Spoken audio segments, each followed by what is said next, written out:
Well, greetings, And Maria. everyone. Peter Maravellis here. What an amazing day this has been. As we wrap things up, I'd like to take this moment to thank you all for joining us and participating in this vital and very stimulating event.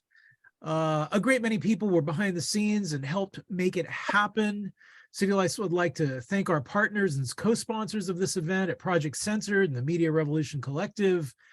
Big shout out to Mickey and Andy for their tireless efforts in bringing everyone together, to the collective, Nicholas Baham III, Ben Boyington, Allison Butler, Nolan Higdon, who sadly couldn't be with us, but is with us in spirit today, Kate Horgan, Raina Robinson, and Maria Cecilia Soto. Also to Laura Garano for her efforts in publicizing. Yes. And a great deal of respect goes out to Carl Jensen and Peter Phillips. Carl was the great force behind the founding of the project. Peter was actually the person who introduced me to the project and was a source of some wonderful collaborations over the years. It's wonderful now under Mickey and this fantastic new collective to continue this tradition. So it means a great deal to City Lights. And also a special thanks to the City Lights Foundation. It's kept me employed throughout the pandemic and really through its good work continues the legacy of our founder, the late Lawrence Ferlinghetti, through supporting these types of programs. So this final session is in the form of a panel discussion. It is aptly titled, What You Can Do, Putting Knowledge into Action. It includes our Media and Us programming concludes our Media and Us programming by offering a review of the day and also a resource guide that showcases critical media literacy education resources as a call to action. It's going to feature many of the members who've joined us today. So we have posted extensive bios for our authors on the City Lights website. We're including links to those and also links to how to purchase Media and Me, which right now, City Lights is one of the few places besides Project Censored where you can actually buy the book. We also have numerous other books that I'm also going to post the links for. So if you're interested in Project Censored, we're one-stop shopping. All of today's sessions are interactive, so we encourage you to continue to communicate with us through the chat function. Also want to remind everyone, every single one of these sessions will be posted on YouTube. So if you missed anything, you can go back at your leisure, look at it again, tell your friends, send out the links. So please join us now in welcoming our session leaders for this 7th and final session of Media and Us. Everyone, much love to you all. Thank you so much for being part of this wonderful, wonderful moment. Welcome again. Thanks so much. Thanks so much, Peter. So this is our final session today, and we're going to talk about what do you want to do, a resource guide. This is the culmination and conclusion of the Media and Me, where we actually outline what can be done in a form of a question that pulls people in. And we use the acronym Media and Me to have a list of 10 things with resources that we can use as a guide. But each of us are going to talk about something different. And Andy, I think you were going to take things, kick things off for us. Sure. So just kind of by way of recalling some of where we've been today, let me start by making kind of two sets of interconnected points. One is when we talk about media and when we talk about critical media literacy, we're really talking about telling stories, which is arguably one of the oldest human activities there is. In the book, we talk about whether it's cave art that was made 30,000 years ago or the latest update on your social media feed. Humans have been using imagery and language in a variety of media, not only to entertain, but also to convey information and transmit lessons, right? Stories help us remember the past, they help us imagine the future, and they help us understand who we are and how we belong. So I think if you think about all that through the lens of critical media literacy, which has been our focus today and is the focus of the Media and Me, our book, it's about how to tell better stories, right? And how to empower people to tell stories of their own rather than just being fed stories that Hollywood or the networks or whatever corporate entity thinks we ought to care about and be invested in. So critical media literacy is about empowering people to be active, engaged producers and interpreters of media content, not just consumers in that passive role, right? That passive commodified role. So thinking about the media and me as a whole, and then I'll turn it over to other people. I think the goal of the media and me is first and foremost to offer young people tools to make meaningful choices about their own media use in a media saturated world. In a secondary way, I think the guide tries to do the same for educators, right? To provide tools that are flexible, that can be adapted to a variety of classrooms and a diversity of students with a variety of needs and interests. I think thinking about that storytelling frame, there's no aspect of media that's not constructed by people working together to create meanings, right? And that's both a kind of an assessment of sort of how media is now, but it's also important to think of it that way as a collective enterprise, because if that's true, there's no aspect of media that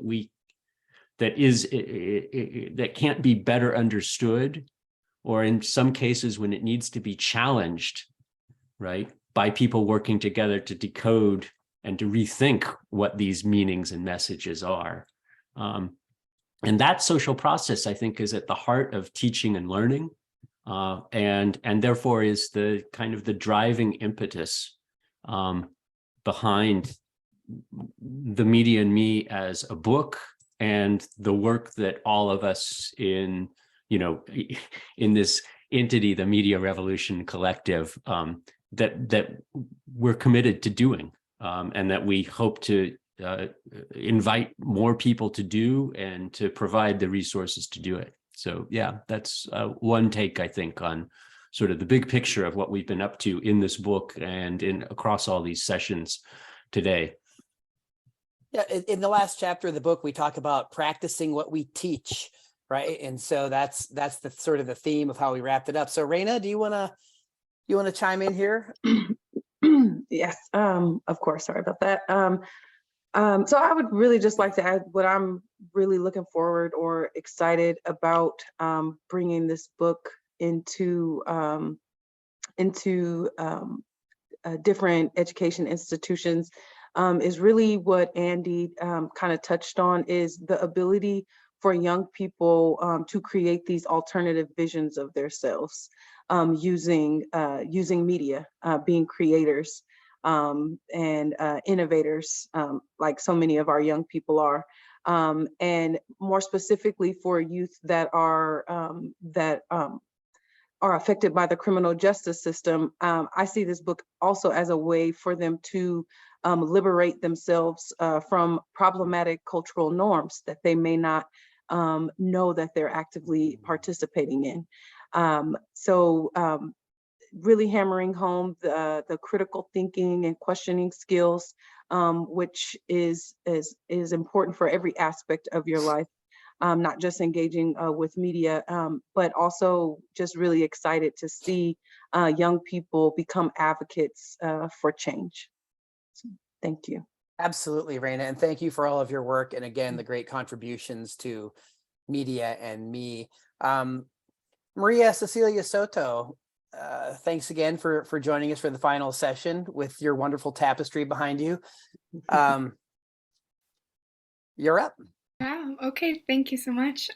Yes, I am so excited about this book, and I'm really happy to have been a part of it, and perhaps give another point of view that isn't always given, that being the applied and theoretical linguistics perspective, more so the applied perspective of the importance of looking at the linguistic representation, or the lack of linguistic representation that we see in the media around us, and how that affects our sense of self, how it affects the way that we see others, and certainly how we interact with people interculturally, how we can become more effective and more compassionate communicators. And something that I hope that everybody is able to take away from seeing that 10 of us wrote this book, and somehow it's super coherent. We speak as one voice, and it is so exciting to know that we are able to do that. And I hope that it inspires more people to work with individuals from different backgrounds, from different ethnicities, different linguistic backgrounds, different socioeconomic statuses, to collaborate on stuff that they think is important.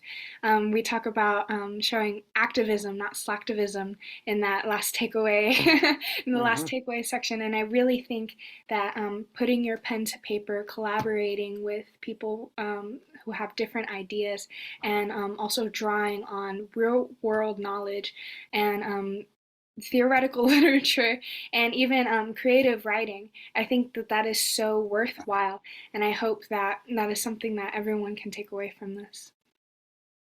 Thanks so much, Maria. Nick. Well, I want to echo what both Maria and Raina have said, and I'm going to just preface my remarks with some of the lyrics from a song by Dead Prez called Turn Off the Radio. Some of you old folks remember that. What's on the radio? Propaganda, mind control, and turning it on is like putting on a blindfold. Because when you bring in the real, you don't get rotation unless you take over the station. And for me, a large part of this book is about a call to action. And you hear Maria and Raina talking about that. But there are other parts to that too. My understanding as a professor who's had the privilege to teach people like Maria and literally Raina, I know that younger people have turned off the legacy media. They're voting with their feet, increasingly more and more, and they're actually looking for content that is germane to the way that they live their lives, and that's relevant, and that's going to help them to further decolonize. I think this book and a lot of the other books that we offer also through Project Censored give a roadmap for that. And I'm hoping that there might be some young people who get a hold of this broadcast and what we did here today with City Lights, maybe some professors who bring it into the classroom, maybe some K-12 teachers who bring it into the lesson. We're hoping for that with this book, and help give students an understanding that there are folks out there like us who are working to help them liberate themselves from the nonsense and the propaganda. Oh, absolutely. Succinct and so well put, Nick. Again, it's just been an honor to work with everybody on the media and me. We're so very excited about this book finally coming out. It is available through City Lights and through Project Censored. The official release date is December 27th. I just wanted to add to this sort of my 2 cents in practicing what we teach. The very last part of the book, after we go through the 10, kind of list of things, the 10 things we can do. There's another part that's called What Else Can You Do? And it's called Engaging in Constructive Dialogue. Now, this I think is really significant because particularly young people who are mired in a lot of the social media, digital media landscape, it's extraordinarily divisive. Not only is it addled with fallacious communications, but it's very destructive. Many of the communications that go on digital platforms and things that young people are in the midst of are very destructive. Cyberbullying, exclusion, just slander and libel in many ways. It's really it's very troublesome. And I wanted to take this opportunity. Nolan Higdon couldn't join us today, but Nolan and I actually wrote another book that came out earlier this year called Let's Agree to Disagree, a critical thinking guide to communication, conflict management, and critical media literacy. And one of the takeaways from that, kind of ended up in the end of this book that really focuses on constructive dialogue, critical thinking, critical communication. But a big part of that is critical listening as well. And we can disagree with each other without being disagreeable. And this does not mean we tolerate hate speech or tolerate, fascism. We don't tolerate exclusion. We don't tolerate marginalizing communications. But what it does encourage young people to do is not watch what the news media does, where you have screaming pundits back and forth. Everything is a conflict.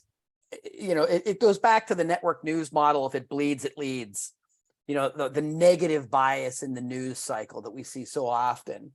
And so we offered reminders, because we have to remind ourselves, right? We're all capable and guilty of contributing to destructive communication patterns. And we left it with saying constructive dialogue aims to build trust and understanding. This is achieved through clarity, reciprocity, and empathy. Constructive dialogue hinges on what's called active listening. And the philosopher Daniel Dennett suggests the following steps. We attempt to restate another person's position so clearly and fairly that the other person might say, thanks, I wish I'd thought of putting it that way. We identify points of agreement that we share with others before we bother harping on the disagreements. We look to build bridges, not walls, where possible. We highlight anything that we learn from others when we're having a back and forth, a dialogue, a conversation. And when dialogue gets difficult, it can help to clarify the kind of evidence that might help other people consider a change of mind. We might even suggest a timeout, right? We mentioned in earlier sessions how we live in a society where it's some kind of cardinal sin to change one's mind. Or we have this sense of immediacy where things have to be solved right now. And we always have to have an opinion on everything. Well, those aren't true statements. That's not true. And we sometimes need a timeout so that we can maybe collect our emotions, maybe find more information, maybe go back and resource ourselves or ask other people, where did you get that information? So I can go read it and think about it. And then maybe we can then have a more meaningful dialogue, right? That's the magic word, right? And also, again, I'm going to say this is repetition, but finding some common ground to serve as the foundation for determining the roots of disagreement. These skills can help keep difficult conversations going. They can even help us learn how to agree to disagree so we can continue to build knowledge and enjoy better, more constructive communication. And again, I'm not saying that that's an invitation for doormats. I'm not saying that that's where we tolerate harmful speech and destructive speech. That's not what I'm saying. What I'm saying is that we practice these kind of communication patterns that are connected to our critical thinking and connected to our media literacy and connected to civic engagement in ways that we kind of keep our eyes on the prize, right? We keep the rising tide raises all boats. We try to find ways to work across the aisle, so to speak, to work with people where there are differences. But the way that our political culture has been and has gone in the last decade is extraordinarily divisive. There's no shortage of people talking about Civil War 2.0 and these types of things. And look, again, I am well aware that there are some very hateful people spewing venomous propaganda that is very harmful. And I'm not talking about I'm not saying that's okay. What I'm saying is how do we get into the minds of people that are sucked up in that whirlwind and bring them out of it? Daryl Davis is somebody that comes to mind, the African-American musician and activist who collected over 200 hoods of Ku Klux Klansmen. These are the people that you could never talk to. They're consummate racist white supremacists. And, he proved that wrong in some ways. And I think that people like Davis, of course, I'm a white male and a professor, and I realize my privilege and my experiences are not the same as everyone. And I know Maria and others pointed out in the book that there's a lot of different voices and different things coming out of this book. And we realize that the people that we're teaching in the media and me, the students on the other end, are incredibly diverse. But if we can't keep an open mind about keeping dialogue going to where we're always interested in learning more, always considering the possibility that we're wrong and that we have things to learn, if we can't keep that going, then the future is bleak. But I think we can. And I think that that's really that's part of the ethos that's in the media and me, is to really provide that hope in a lot of ways. A lot of younger people who are now driven, Nick's talking about them taking their feet away from establishment media. They're done with colonial mindsets, right? we get all that. I think we need to follow, a lot of us, in those footsteps, and we need to do everything we can to create a more hopeful and a brighter future, especially for our young people. And I do hope that in whatever small ways that the Media and Me does that for folks. So with that, I'd like to certainly open it up for anybody else who wants to say anything, and anybody else in the audience who is still here. Thank you so much for being with us today for such a long day. And thank you to Peter for putting this on with us at City Lights and Project Censored. But again, anybody else that wants to chime in or have something else they want to offer here in the time that we have left, thank you so much for the opportunity.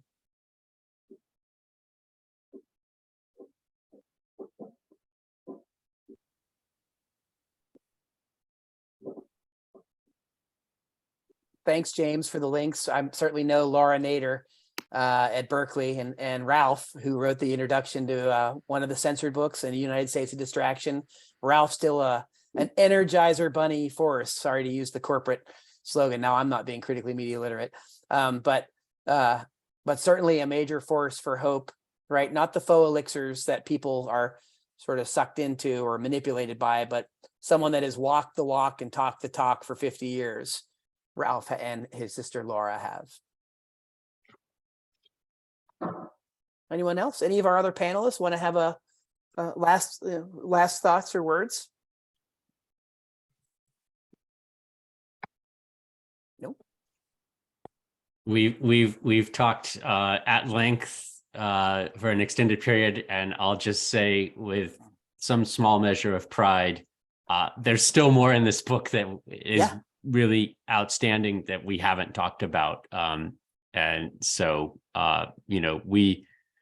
we spent the better part of a year and a half putting as much useful information and perspective into this book as we could in hopefully a palatable, readable, engaging form.